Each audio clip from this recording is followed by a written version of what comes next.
It's day 3 of emotional intelligence class, and today somebody asked me to cover shame, so that's what we're going to be talking about. But real quick, before we dive in, remember there is no such thing as bad emotions. There are emotions that make us feel bad, but none of our emotions are bad. It's typically just that we don't understand what they're communicating or what their purpose is, what they're trying to help us with, and then we don't end up knowing how to process or respond to them well, and that's how we can kind of end up drowning in them. So there are actually 2 types of shame. There's healthy shame, and then there's toxic shame.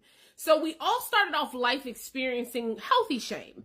Shame is an emotion that what is communicating to us when we feel it is that we have done something typically that goes outside of our character, so to speak, or our values or whatever it may be. So we feel shame as a way, it's our brain's way of trying to bring our attention to the fact that whatever behavior or thing we just did doesn't align with who we actually are. So you can kind of think of shame as an emotion that keeps us in check almost, right? Like it helps us hold ourselves accountable to making sure that we're being congruent with who we actually are and showing that through our behaviors. So when we do something that doesn't match that, we can feel the emotion of shame, and that's our brain's way of trying to jolt us back into this reality of, hey, something needs to change here. There's apology that needs to be given. There's accountability that needs to be taken.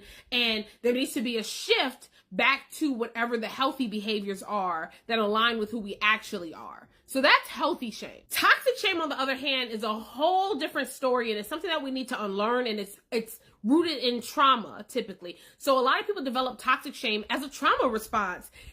Typically because you maybe grew up in a home where your parents were not educated on child development, the human brain. They didn't understand that the behaviors that you were doing when you were a young child or, a toddler, or whatever it may be, that those are things that were just developmentally expected. And their job was just to have empathy, redirect you, explain things, help you learn things through modeling and repetition and, asking you processing questions. So if you grew up in a home where you didn't get that and instead you were just yelled at, screamed at, or worse, physically abused for developmentally expected behaviors, you likely have issues with toxic shame to some degree.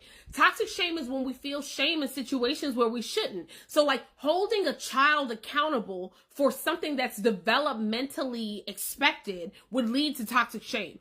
It's equivalent of me expecting my 2-year-old son to be able to regulate his emotions. That's impossible. It's impossible. He's too young. He can't do that yet. And he is relying on my nervous system to help him regulate. But if I was yelling and screaming at him, which I would never do, I would